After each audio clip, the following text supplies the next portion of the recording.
Hey guys, it's Simmy, and this is Pro Wrestling Unlimited. As we are here on the, what's today's date? 11th of May, 2022, to talk about everything that went down tonight on AEW Dynamite. But before we talk about Dynamite, I wanted to bring something up that I don't know if many of you may have seen this or you may have not.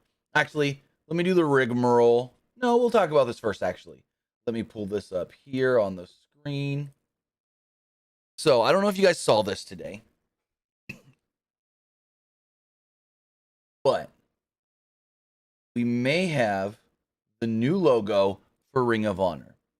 This was trademarked by a company under the name of ROH Acquisition. I think it's Co. I can double check that. ROH Acquisition Co. or Inc. It is, give me 2 seconds and I will tell you. So here, U.S. Patent Trademark Office. I think it was trademarked by Tony Khan because it's the same address as everything trademarked under AEW, the TIIA Bank Field, but it is ROH Acquisition Company. ROH Acquisition Co. LLC. So they trademarked this logo today.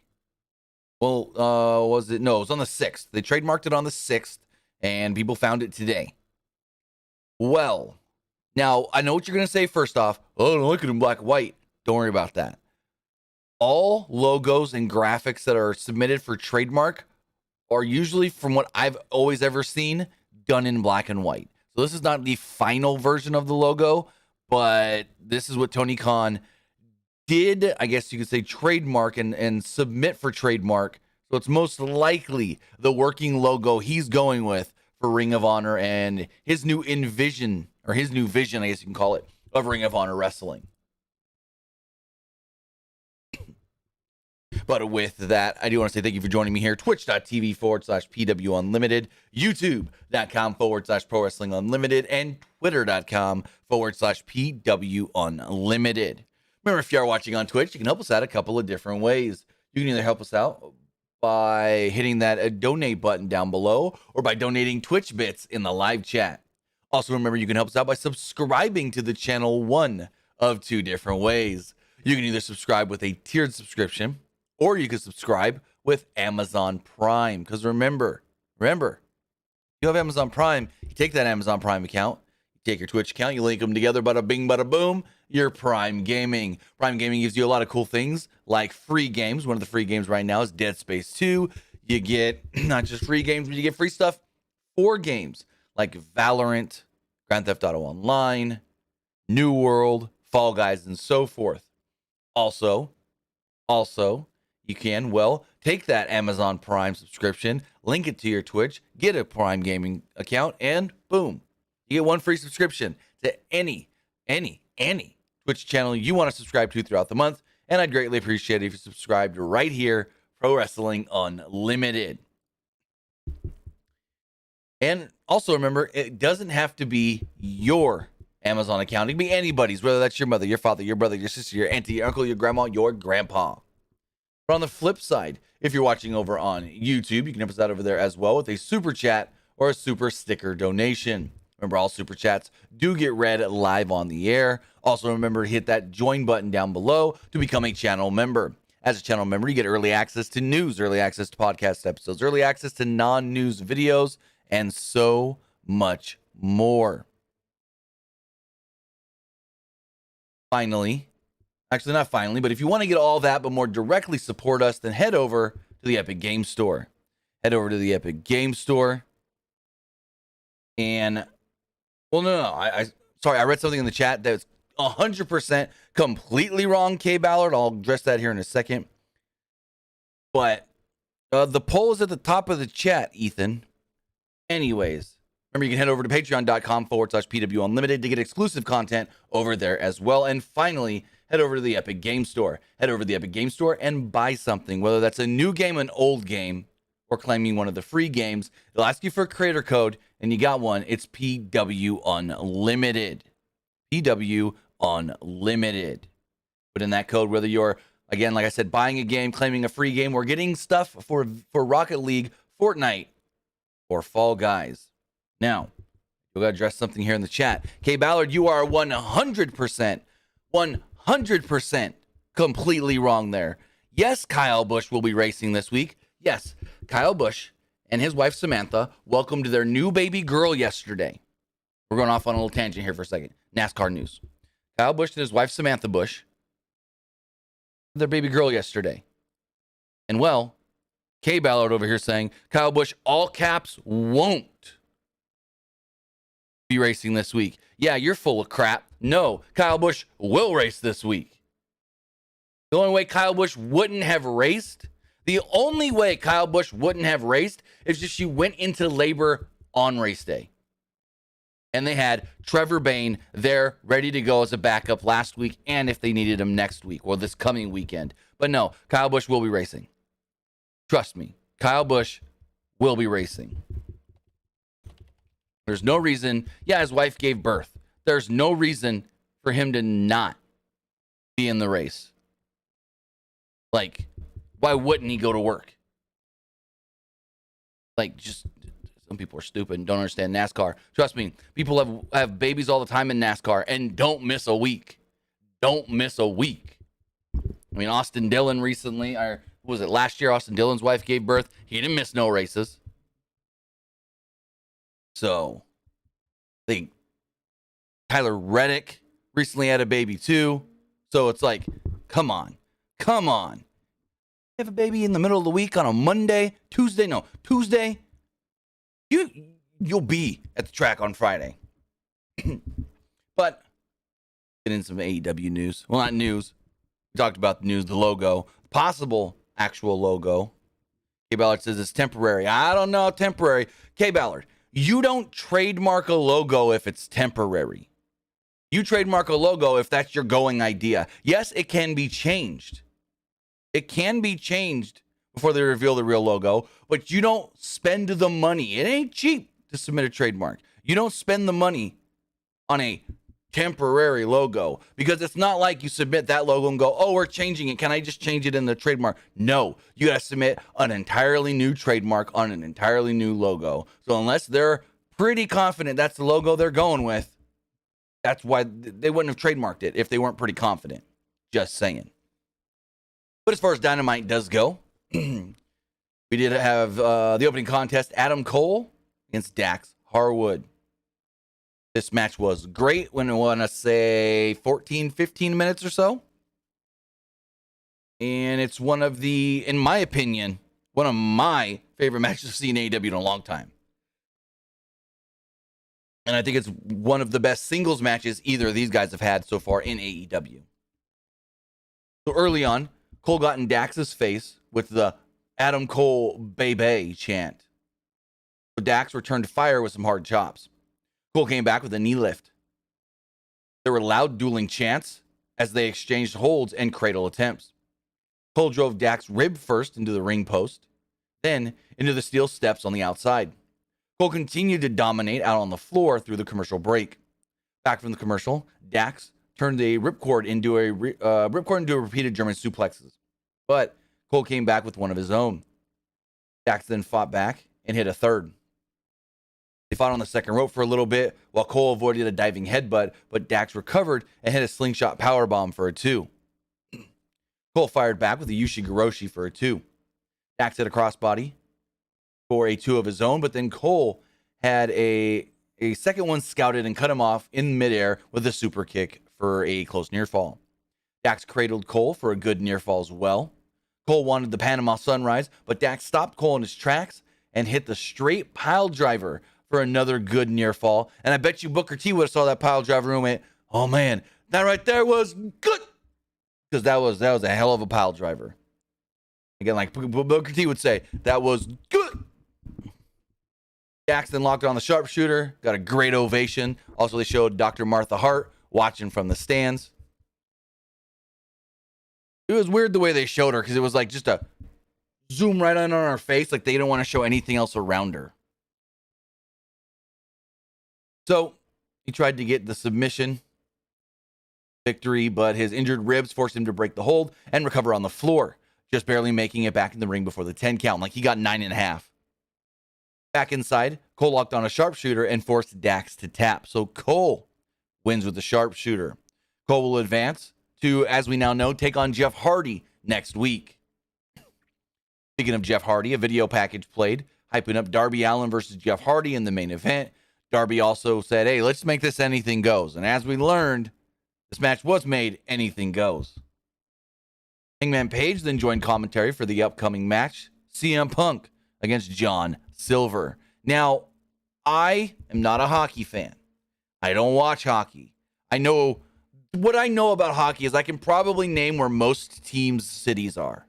Like, I know that. I know where most, not all, but I know where most of the teams reside. Other than that, I don't know anything else about hockey. I know, what Crosby plays for Pittsburgh. After that, yeah. I don't know. I don't follow hockey. Hockey's just not my thing. So when the fans started booing Punk for wearing a Tavares jersey, I didn't catch that at all. I was like, why are they booing Punk? Just because he's in New Jersey or something else, whatever, And everyone comes at me on Twitter and like, no, he's wearing a Tavares jersey. The Islanders hate Tavares for leaving. And I'm like, oh, I didn't know that at all. Like they said, the people in New Jersey hate Tavares for leaving. And I'm like, oh, yeah, I didn't know that at all. I don't know anything about hockey, so this didn't resonate with me. Why are they booing Punk? I didn't get it. So Punk comes out, and he does this whole, it's clobbering time, and then they cut his music. So they cut his music, and you hear just the crowd raining down boos as he turns around, and he says, oh, yeah, Tavares. He's got the jersey on, or whatever. So that's why they were booing him. I didn't know that until people had to tell me on Twitter. Because, again, hey, no shame in not knowing something, especially if it's something related to what you don't follow, and I don't follow hockey. We did have Hangman Page on commentary, who loved to hear these boos. He was reveling in it. But the strategy in this match early on for Punk was to stop Silver from building any sort of momentum. He maintained control with a lariat leading into a commercial break. Upon return, Silver sent Punk hard into the corner and laid in some strikes, and then there was a brainbuster for a 2. Silver then briefly stumbled, walking up the ropes, but recovered and hit a tornado DDT for a 2. Punk stopped Silver's flurry with a high kick and a short-armed clothesline. Punk followed up with a wacky-looking buckshot lariat and picked up the victory. So it's like Punk tried to do Page's move, but it didn't really fully work out for him. After the match, Page stormed down to the ring and got in Punk's face. Punk asked if Page was mad, and said he was taking this a little too personal. He said that taking Page's title is, quote, just business. Punk used to ask himself, quote, are you a good guy? Today, he asked, are you a champ? And his answer is yes. Punk said he'd do to Page what he did to Silver, and he'd shake his hand no matter what. Page flipped him the bird, and there we go. So we'll see what this is next week, but more and more they're building up to Hangman Page being the heel here, which again baffles me. I did not expect this, and they're leaning fully into it. They're leaning fully in to Hangman Page being the complete heel. In the back, Britt Baker, Jamie Hayter, and Rebel were interviewed. Baker complained about having to wrestle the Joker next week, but said that Hayter would beat Toni Storm. She had some big old Storm reference thing. Storm's come in hard, and this and that, but Tony doesn't. I don't know. She said that and then she was asked, what if you and Jamie win? You guys will have to face in the second round. Like, it'll be a fair fight. Next up, we had Tony Nese against Danhausen. Danhausen tried to curse Tony Nese, but a distraction from Sterling allowed Nese to attack, hit a running corner knee, and win in roughly about 20 seconds. I want to say this is the shortest match in AEW history, roughly 20 seconds. I think before this, the shortest match was Kenny Omega, or one of the shortest was Kenny Omega and Sonny Kiss. That match went about a minute and a half, but it had a lot of stalling at the beginning. But yeah, this match went roughly 20 seconds. And again, like I said, I believe it's one of the shortest, if not the shortest match in AEW history.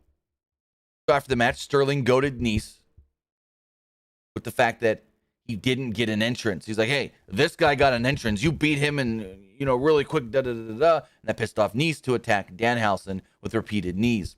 Hook's music then played, and he made his way down to the ring. This then led to Nice and Sterling jumping out of the ring, retreating. Hook got in the ring. Danhausen offered the handshake, and Hook accepted it. Hook accepted the handshake. Now, we do know that at Double or Nothing, on the buy-in, it will be Hook and Danhausen, or as they said on commentary, Hookhausen, taking on the team of Tony Nese and Smart Mark Sterling. Yeah. That's a match that will be happening on the pre-show, on the buy-in. Hook and Danhausen against Tony Nese and Smart Mark Sterling. It's official.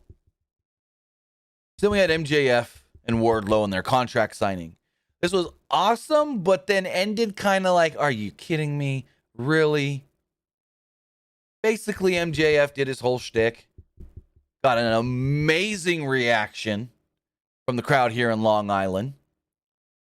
They treated him like a god, but before this even started, they had a fake Dark Side of the Ring parody video for MJF versus Punk and how Wardlow interfered and how that led to MJF versus Wardlow. They had Taz in here, they had Jake Roberts in here, and they even had Barry Horowitz. Even at one point where Jericho starts narrating it and he goes, wait, this isn't a real episode? Wait, you're paying me how much for this? I don't like the guy, but I'll do it for the money. So Jericho narrates it or whatever. But so they do the whole thing. MJF gets the hometown boy, reaction from the crowd.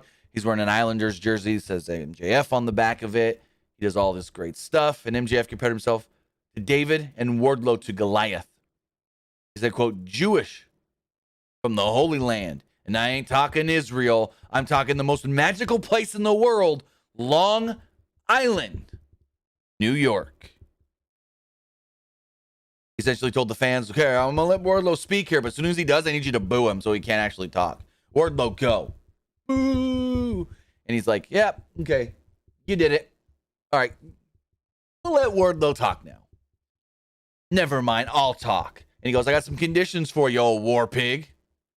He said, the first, you're going to take some whippings. How many whippings? Spears let him know, and he went, perfect 10 fingers.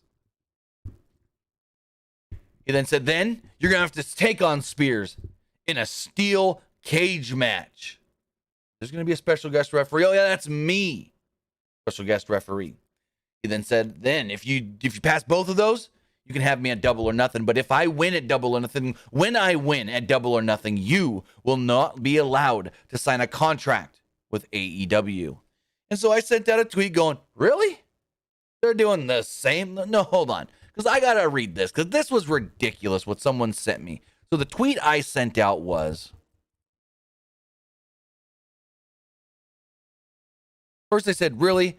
AEW with the fake Dark Side of the Ring episode for MJF Wardlow. Whatever. I liked that. I thought it was funny. Really? Kind of like, really? Like, unexpected. Then I send out a tweet that says, so they're doing the same exact thing again. Same steps MJF put on Cody Rhodes to face him. You got to be kidding me. Okay?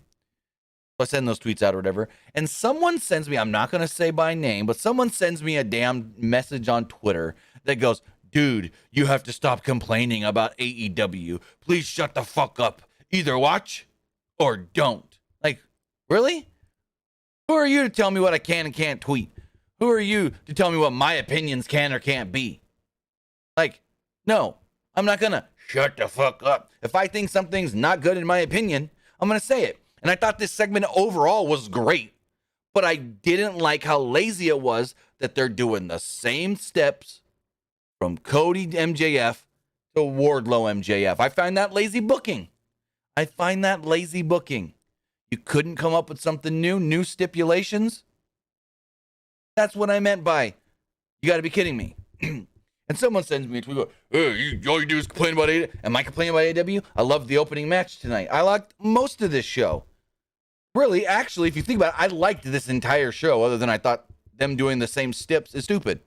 Other than that, I thought this was a fantastic episode of Dynamite. So for someone to come out here and DM me that, to tell me to shut the fuck up, watch or don't. Well, screw you, guy. What made you God, Jesus, Lord of all everything to tell me what I can and can't do? Like, shit. Anyways, back to the segment. So MJF tells him, sign the contract. And then Wardlow's trying to sign it, but he's got handcuffs on, so he's kind of like, eh. He's like, oh, you can't sign it with contracts. You can't sign it. Fonzie, those are different. Completely different. Those were, I'll get back to this. Fonzie, that's not the same thing. With Cody, he said, Cody, you got to take the whippings, the lashings. You got to do the cage match and so forth. With Jericho, that was, you got to go through the, what's it called? Oh, that was different because Jericho had to do like 5, 6, 7 matches to then get MJF. Completely different. With Wardlow, it's literally MJF Cody. Oh, wait, pluck out Cody, put in MJF. It's the exact same thing. So, no, it's not the same, Fonzie. But anyways, Wardlow's struggling to sign the contract. So finally, MJF goes, take the cuffs off of him so he can sign it. And so they're taking the cuffs off, and he's like, no, I know what I'm doing, Spears. And Spears is like, you really gonna let him uncuff him? And so he signs the contract, and then he like bulks up. So the guy gonna put the contracts back, or the cuffs back on him, and like everyone's like, oh, is he gonna attack? He's like, nah. He laughs and then puts his hands out like, put the cuffs back on me. And as the guy goes to put the cuffs back on him, pop, face first right into the table. Flips the table into a bunch of other guys. Everyone scampers except for smart Mark Sterling. Well, Spears tried to hit him with a chair at one point, and he got stopped. But Mark Sterling jumps on his back, allowing MJF to flee. Wardlow then powerbombs Sterling through the table. So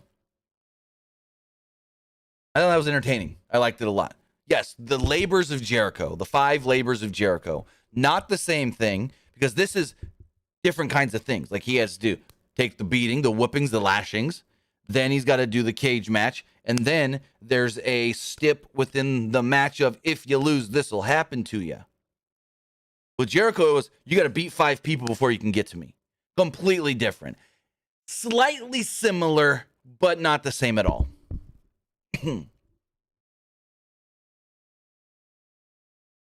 We had a video package hyping up Samoa Joe and the Joker for next week. Sanjay Jay Lethal and Satnam Singh did a promo where they're like, hey, it's not Jay Lethal as the Joker. You think it's the big man? It's not Satnam Singh as the Joker. So Joe mocked them. They said you're something, you're bigger, smaller than your brain, or something. I don't remember. I didn't write it down. But yeah, next week, Samoa Joe will be facing the Joker. As joined commentary for the next match is Ricky Starks defended the FTW Championship against Jungle Boy. Now, if I'm going to say I didn't like something, I'll also say I didn't like the finish of this match. I thought this finish, I'll tell you where I think it's leading to, but I felt it a little convoluted and overbooked. I thought the match was good, but the finish was kind of just, it fell flat for me. So Starks and Jungle Boy performed a lot of back and forth chain wrestling early in this match. Starks hit Jungle Boy with a slingshot arm drag. Then Jungle Boy returned fire with the same. Starks took control during commercial break, but Jungle Boy started a comeback with some back elbows and a rebound lariat. Starks countered the outside-in DDT and powered Jungle Boy up, but Jungle Boy eventually reversed into a DDT for a 2. Starks hit a backslide, but Jungle Boy got out by 2. Jungle Boy countered a Rochambeau into a cradle. Jungle Boy then hit a thrust kick for a 2. Jungle Boy went for another rebound lariat, but ran into a spear for a 2.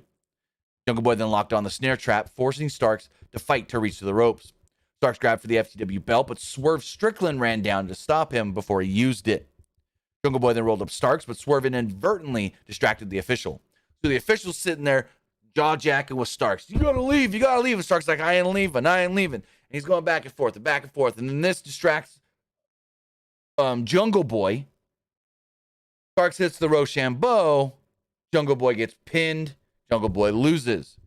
So it fell flat to me because it's like, oh, Swerve came out to help Jungle Boy, but then in the end caused Jungle Boy the match. Like, I don't know. It just didn't do it for me. It fell flat. Chris Cage Luchasaurus came out. He got in the ring with Jungle Boy.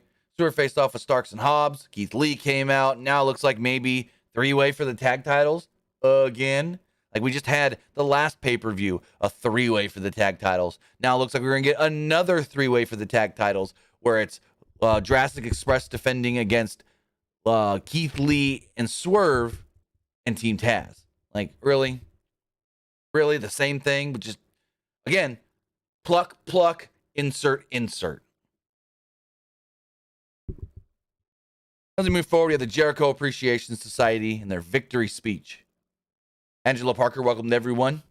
Welcomed in the AEW Galaxy.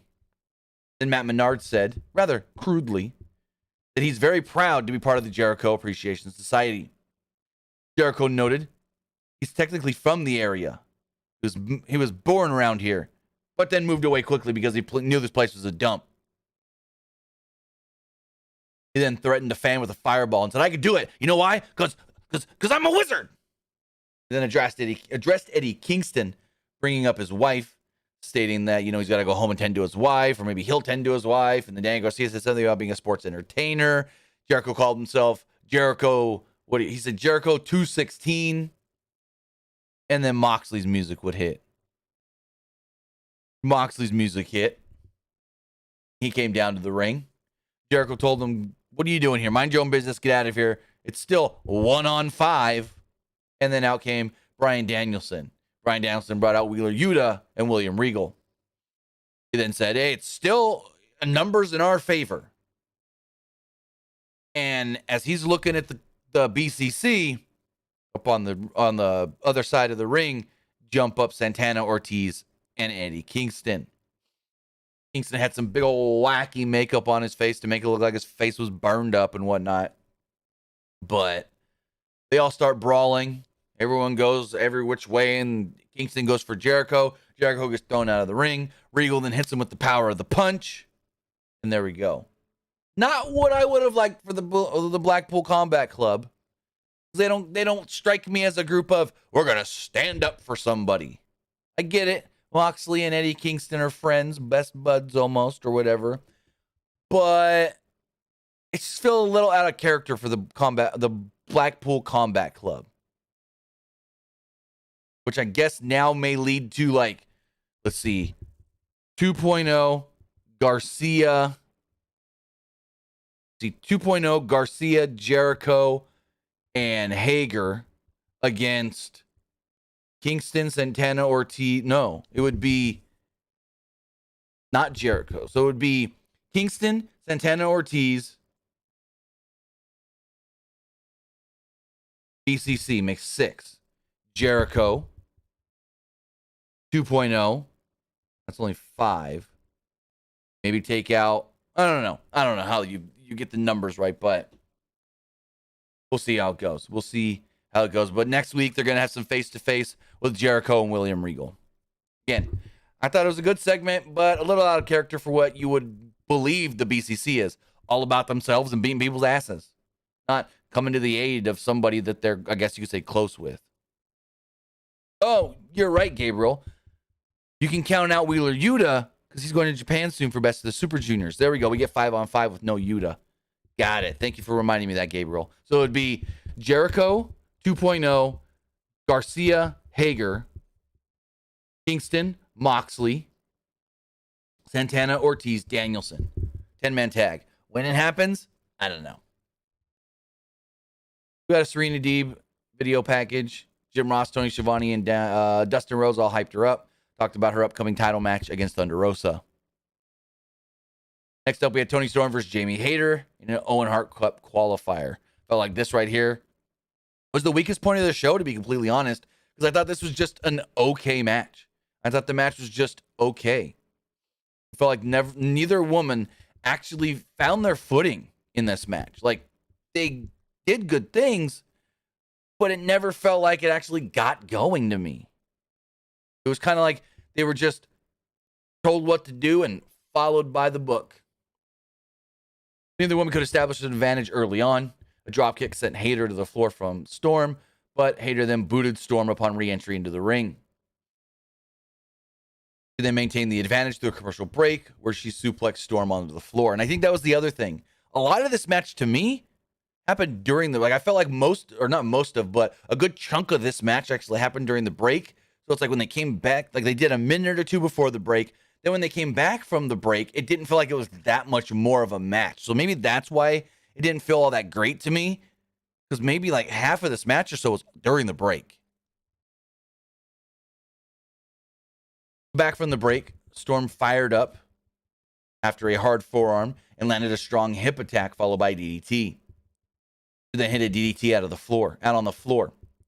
Storm landed a diving crossbody for a 2. Hayter returned fire with a backbreaker for a 2 of her own. They fought on the apron where Hayter hit a hard Uranagi. Fought on the top rope where Hayter hit a superplex. Storm countered the follow-up into a cradle, hit the Storm 0, and picked up the victory.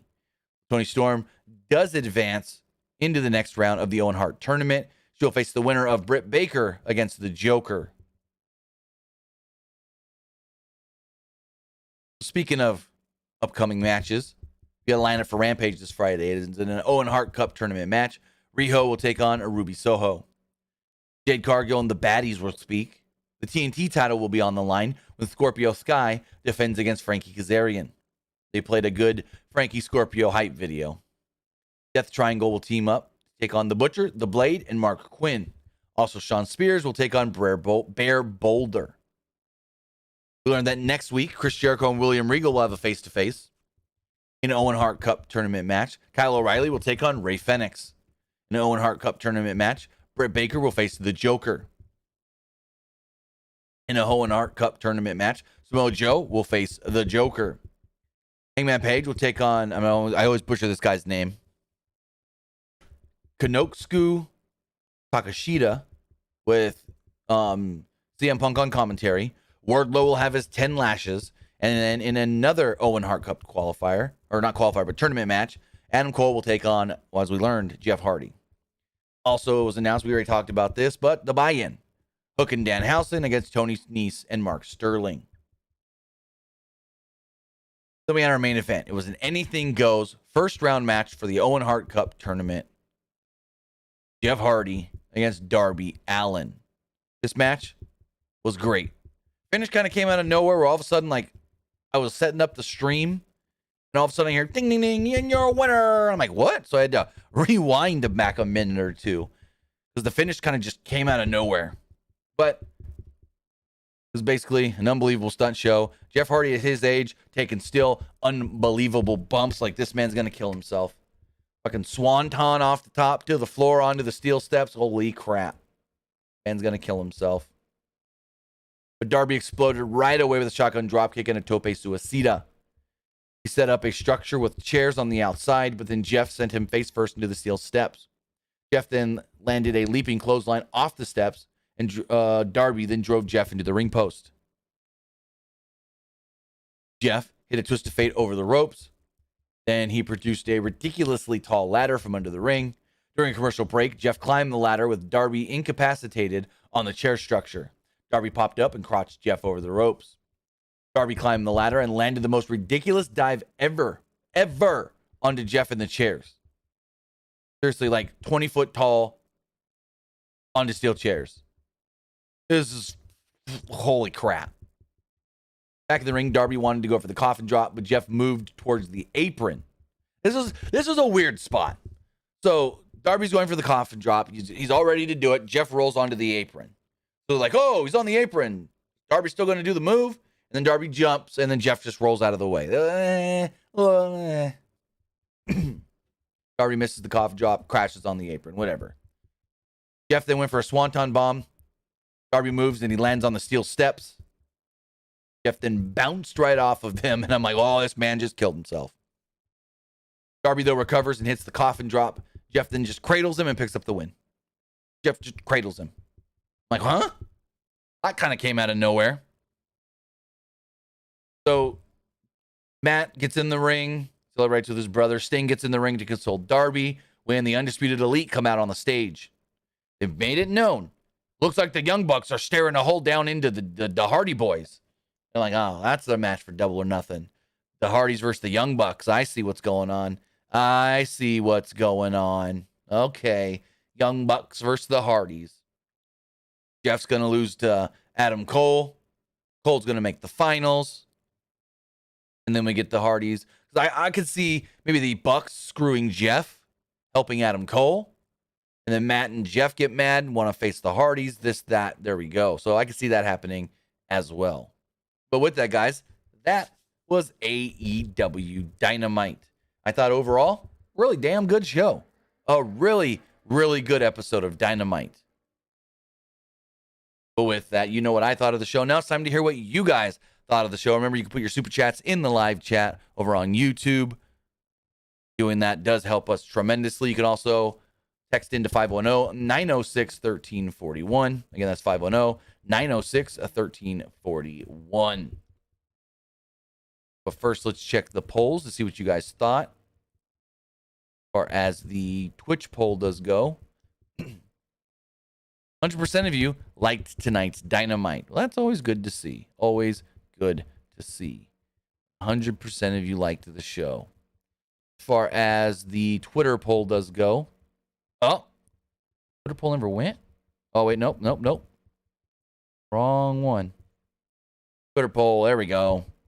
Twitter poll, 82% liked the show. 14% didn't, and 3% thought it was just all right. As far as the YouTube poll does go, 70% liked the show.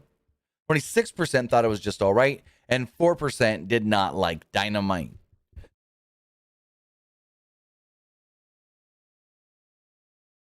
far as the text messages do go,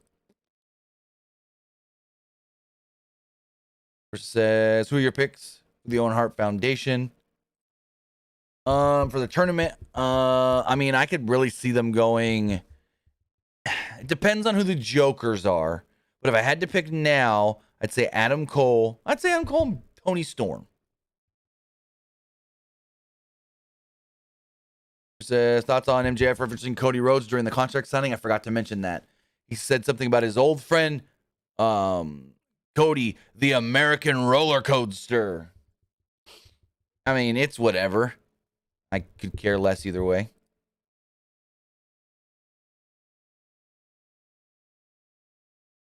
This person says, there's no reason why Joe is in the tournament. I thought the winner would get a shot at Joe. No one ever said that. No one ever said what the winner gets. I don't think. I think they said that they may have said you get a title shot. But remember, Joe has an ROH title, not an AEW title. Think about that. Joe has an ROH title, not an AEW title. So, second question, do you think TK was right in letting Marco Stunt and Stu Grayson go? Well, he didn't just let Stu Grayson go. Stu Grayson didn't want to agree to terms on the new contract they offered him. He felt like, well, it wasn't for enough money. As far as Marco goes, they just didn't want him. They didn't want him anymore. If they're not going to use him, don't keep him around. Let him go out and do indies and stuff. Or says, do you think we get... Oh, yeah, I already talked about that. The triple threat for the tag titles. And this person says, it was a callback to Jeff with Triple H and No Mercy. You talk about the Swanton to the steps? I know. But at his age, he shouldn't be doing bumps like that. No. Whether it's a callback or not. But with that, guys, I want to say thank you for joining me here. Twitch.tv/PW Unlimited, YouTube.com/Pro Wrestling Unlimited, and Twitter.com/PW Unlimited. We'll be back live Friday morning for the wrestling wrap up. Then we got SmackDown on Friday night. So with that, guys, have a great night. Have a great rest of your week. And what is this? Mad G says ROH is an AEW branded show. So all ROH titles are AEW titles. No, it's not. If that was the case, then why are they trademarking things for Ring of Honor not under All Elite Wrestling? Why are they trademarking things for Ring of Honor under its own company name? So that leads me to believe that it's going to be treated as a separate company that will intertwine and work together. leads me to believe that ROH will be treated as its own company, but work with All Elite Wrestling. But with that, guys, have a great rest of your day. Have a great rest of your night, week, whatever. I'll see you guys next time. Have a good one. Twitch.tv/TimmyBuddy later on tonight.